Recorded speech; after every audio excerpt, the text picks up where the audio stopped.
Hello बच्चों।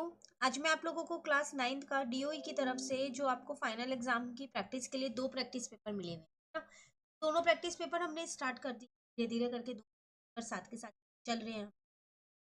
Practice paper 1 का आज मैं आपको सेक्शन बी कराने वाली हूँ। जैसा कि आपको पता है सेक्शन बी भी हमने स्टार्ट कर दिया है। मैंने आपको दो क्वेश्चन ऊपर के करा दिए हैं 21। आज क्वेश्चन नंबर 23 से करने वाले हैं हम। फैक्ट्स का आपके पास ये सेक्शन, चलो शुरू करते हैं। If a point C lies between points A and B such that AC is equal to BC, then prove that AC is equal to half of BC AB. Explain by drawing the figure. तेरा अगर एक point सी है वो ए और B के बीच में लाई करता है, वो इस तरीके से लाई कर रहा है, जो ए सी है ना वो बी सी के इक्वल है। तो हमें प्रूफ क्या करना है, जो ए सी है वो हाफ होगा ए बी की। चैप्टर नंबर 5 का क्वेश्चन है, आपको ये देख के ही पता चल रहा होगा। करेंगे कैसे इस क्वेश्चन को, यहाँ देखिए। तो आपको फिगर बनाने के लिए भी बोल रहा है, तो मैंने यहाँ पर एक फिगर पहले वो बना ली है। मैंने यहाँ ले लिया ए, इनके बीच में सी लाई था ना, तो सी ले लिया। क्वेश्चन में मुझे गिवन है कि ए सी जो है वो बी सी के बराबर है, तो मैंने अपनी इक्वेशन 1 मान ली। अब इसमें मैंने क्या किया, यहाँ पर नीचे ऐड कर दिया दोनों में।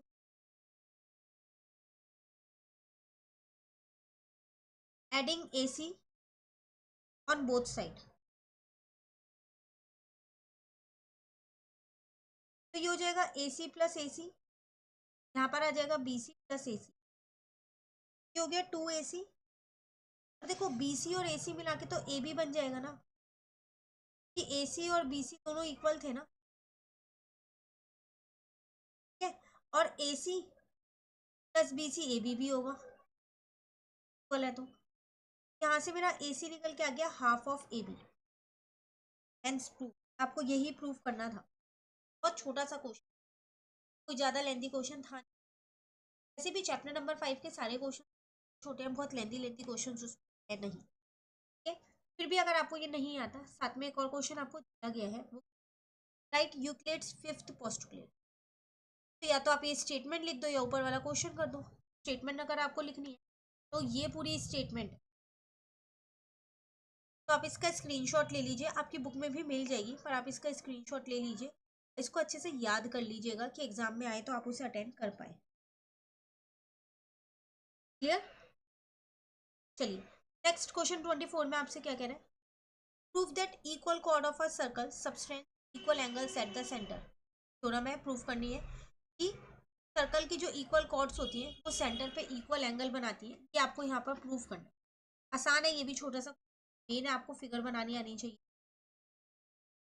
सबसे पहली बात, मैंने यहाँ पर वो एक सर्कल ड्रॉ कर लिया, दो कॉर्ड बना ली, एक कॉर्ड ये बना दी और एक कॉर्ड ये मेरा सेंटर है। यहाँ से मैंने अपनी रेडियस ड्रॉ कर दी है। एक तरीके से मेरे ये दो ट्राइंगल्स बन गए हैं।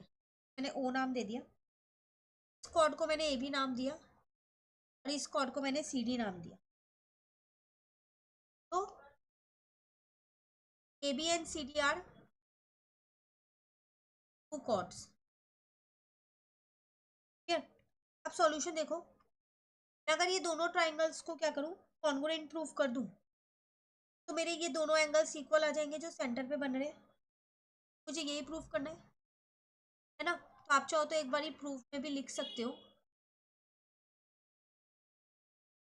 ये आपके पास गिवन हो गया। ये यहाँ पर प्रूफ में लिख सकते हो कि आपको प्रूफ करना है कि जो आपका एंगल ए ओ बी है वो किसके equal, angle C O D के। अब मैंने यहाँ दोनों ट्राइंगल्स ले लिए अपने, in triangle A O B and triangle C O D. देखो एक चीज तो मुझे गिवन ही है, ये दोनों कॉर्ड्स इक्वल है, A B is equal to C D हो जाएगा। ए ओ जो है वो सी ओ के इक्वल होगी, ये रेडियस है सर्कल की, और सर्कल की सारी रेडियस इक्वली लेंथ की होती है। इसी तरीके से ओ बी जो है वो ओ डी के इक्वल होगी, वो भी रेडियस ऑफ द सर्कल है। तीन चीजें चाहिए दो ट्राइंगल को कॉन्ग्रुएंट प्रूफ करने के लिए, मुझे यहाँ पर तीनों चीजें मिल गई। तो साइड से मेरा ट्राइंगल कॉन्ग्रुएंट हो गए। जैसे ये ट्राइंगल कॉन्ग्रुएंट हुए तो ये दोनों एंगल भी इक्वल हो गए मेरे पास से। Corresponding part of congruent triangle. Clear ना? ये था क्वेश्चन 24 आपके पास। चलिए क्वेश्चन 25 पे आते हैं, लास्ट क्वेश्चन, देन ये सेक्शन कंप्लीट हमारा। The following is the monthly expenditure of 10 families of a particular area. आपको ये मंथली एक्सपेंडिचर दे रखा है 10 फैमिलीज का किसी एक पर्टिकुलर एरिया का।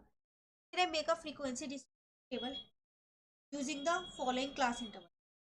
आसान है, आपको फ्रीक्वेंसी डिस्ट्रीब्यूशन टेबल बनानी है, टेलीमार्क की हेल्प से आप बना सकते हैं। तो अगर मैं यहाँ पर क्लास इंटरवल, ये ऐसा करते हैं by using the following class interval ना, मैंने यहाँ ले लिया 100 से 120, 120 से 140, 140 से 160, 160 से 180, 180 से 200।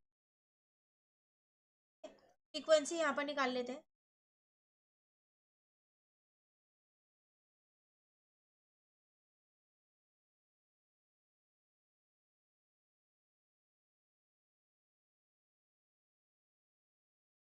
तो 145 है, वो किस में लाई करेगा, इसके अंदर टेलीमार्क बना लेते हैं, ऐसा करते हैं, हेल्प से फ्रीक्वेंसी इजीली निकल पाएगी। ये मैंने एक टेलीमार्क का कॉलम खोल दिया है, यहाँ फ्रीक्वेंसी ये यहाँ पर लाई करेगा, देन 115 यहाँ लाई करेगा, 129 यहाँ पर लाई करेगा आपका, 135 भी यहीं लाई करेगा, 139 भी यहीं लाई करेगा, 158 यहाँ पर लाई करेगा, 170 यहाँ लाई करेगा, 175 भी इनके बीच में आएगा, 188 यहाँ पर आएगा आपका, 160। तो फ्रीक्वेंसी 1 3 2 3 1। तो एक बार काउंट कर लो, 10 आ रहा है टोटल, 3 + 3 + 4 10। ये था आपके पास ये इस क्वेश्चन का आंसर। क्लियर? इसी के साथ आपका ये सेक्शन बी पूरा कंप्लीट हो गया है आज। अब मैं नेक्स्ट क्लास में आपको सेक्शन सी स्टार्ट कराऊंगी, धीरे धीरे करके क्वेश्चंस करेंगे दोनों पेपर के। एग्जाम पॉइंट ऑफ व्यू के लिए बहुत इंपॉर्टेंट है, प्रैक्टिस। मिलते हैं नेक्स्ट क्लास में। कहीं दिक्कत कमेंट करके पूछ लीजिएगा। वीडियो अच्छी लगे लाइक ज़रूर करना, फ्रेंड्स के साथ भी इन वीडियोज़ को ज़रूर शेयर कीजिए। Thank you.